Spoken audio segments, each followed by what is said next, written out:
Alright y'all, a little impromptu video today. This engine is pretty much together.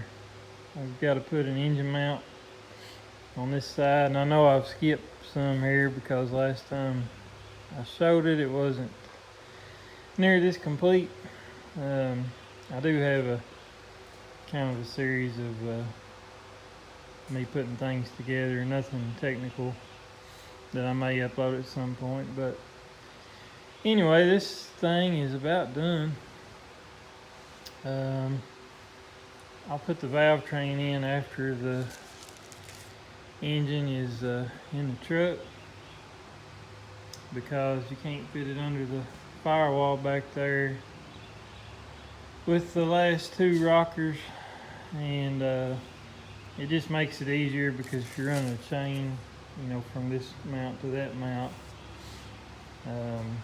it just makes it a lot easier not to have any valve train to contend with there. These Xotic studs, I'm waiting on a response from them, but I'm not sure how okay I am with the fact that the nuts are not, the studs aren't protruding through the nuts. Now they are on these are longer. The ones running up the side over here. But the rest of these, I don't know if I should back them off one at a time and back the stud out just a little and then retorque the nuts. I don't think it will hurt anything at this point, but I hate to do that if there's no reason to, so I might see what they suggest. I just threaded these in. I bottom tapped all my holes and threaded these in by hand, and made sure, I just spun them in with my fingers, so I didn't force them in.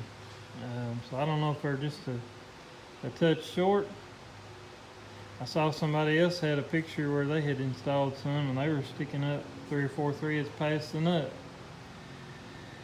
And obviously you don't need them sticking way out, but it would be kind of nice if the whole nut engaged, unless they say that's fine, and then I guess I'll just roll with it.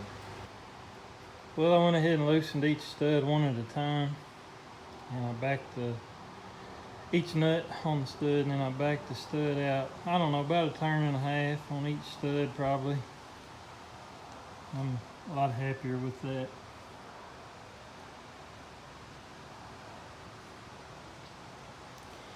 They're all protruding through the nuts now. Should have full thread engagement pretty much on all of them now, so I think there's plenty in the block, so nice to have the nuts making full engagement as well. I was also told that ARPs would do the same thing. They would not come all the way through the top of the nut if you bottom tap your holes and run them in all the way. So I don't think this is just an Xotic issue. It's just one of those things. I expected the gasket to crush enough maybe to get the nuts all the way down when I first put everything together, and that's kind of why I didn't change anything then. But it didn't crush quite enough to get the nuts through. So anyway, I'll know next time. I got my injectors in. I bought some 50 horsepower Ducky VCO injectors.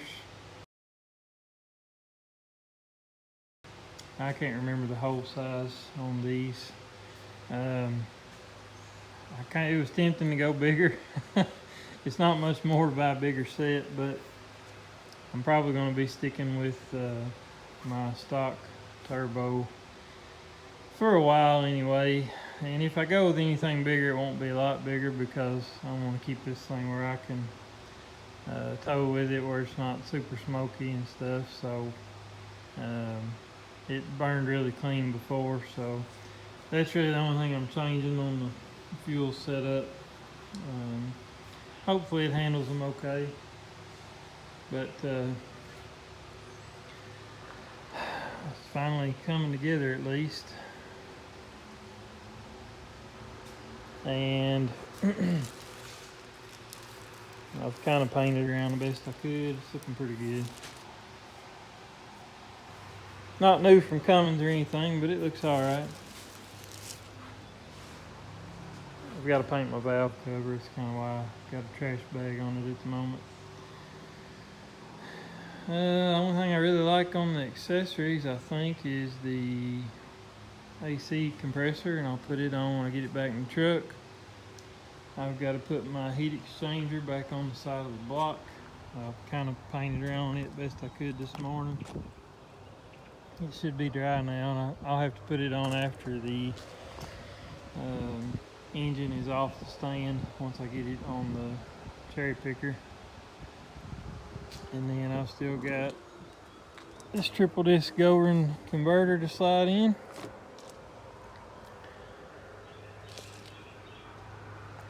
And that means I've got to get my other one out. And they do send a new input, new torque converter seal. It seals the converter, you know, around the torque converter snout there. So I'll probably go ahead and put it in, even though that one's not that old. I hate to have problems just because I didn't install something they sent me. But I'll get this DPC single disc out, get my Govern triple disc in. I'm currently doing brake lines on the front of the truck. I already did the rear brakes. When I say rear brakes, I did wheel cylinders and hardware kit. The shoes were okay. I may have a little footage or some pictures of that. If I do, I'll just insert it here.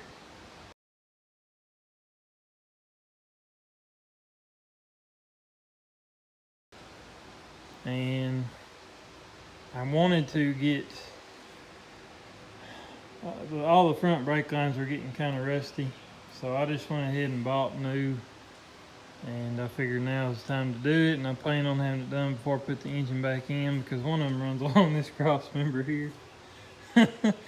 But I'm not sure if that's going to work out that way or not. I'm kind of anxious to get this in, and I ended up buying a kit instead of bending my own, and I'm not sure they're going to be here. I think it'll be about 3 more days. So if I don't know, I may try to have my engine in by then. We'll just have to see. I won't have everything done, but I may have the engine sitting in there. I'd like to hear this thing run. I don't think there's a whole lot more to say. Just be glad to get this thing on the road again. Like I said, it's basically a stock rebuild, just new bearings at home. Everything internal to this block, the cam, the rods, the pistons, the crank, all came out of my 53, but this is a 56 block. So hopefully no cracking issues with this. I took the tappet cover off my other one. It was red already. I had painted it red when I took it off to reseal it at one point. That was the color I had, so that's what I painted it before, so I'm just going to leave it. I don't know if it looks that good, but it adds a little contrast, so I didn't feel like repainting it. Most of the aluminum stuff I just left aluminum. I mean, I know it's a little bit dingy looking in places, but it's clean. So the timing case up here, sometimes I don't like getting overly carried away with paint. I like painting what's supposed to be painted, but I don't like it when it's just on everything. Just depends on what it is. But anyway, yeah, I'm about ready to put this thing back in the truck. Put my engine mounts and my my heat exchanger back on, and it'll pretty much be ready to go in. Kind of an exciting moment, I guess. So hopefully everything's put together correct and it runs good for a long time. Hopefully I don't ever have to take it back out. And then I also have 2 new front fenders put on the truck. They're under those moving blankets there, because this one here is really bad. And it's getting rust in the rockers and cab corners also, but right now I figured was easy time to do the fenders. I've got the big metal bumper off of it, and I'll probably paint it before I put it back on. And I actually went ahead and installed the hood. It's dusty. It'll need wash, but it looks a lot better. I should have took better video of it before because it was terrible. He had to strip the paint off because it was doing the same thing that my roof is doing, which is kind of flaking up in places and bubbling. Looks really bad. I'll have to do the hood at some point also. But I went ahead and put the hood on just to get it out of my way because I don't think it'll interfere with putting anything back together. So anyway, I think that's all for this video. Just wanted to kind of explain where I'm at. Like I said, I did kind of skip the assembly, some of the assembly, but it's mostly just bolting things on, nothing too serious. Anyway, stick around, and I hope to goodness that this thing is totally back together here. I don't know. I hate to put a timeline on it. Hopefully a couple of weeks, but we'll see. But hopefully we can do some driving videos and see how it runs, and maybe we can hook it to the trailer and pull something with it here for long. Maybe we can get it back in action. People seem to like the videos of this truck hauling stuff, and I enjoy driving it and pulling stuff with it, so maybe we'll find something to pull down the road. Alright, I appreciate y'all watching, and hopefully next time we get to hear this thing make some noise. So I'll catch y'all later.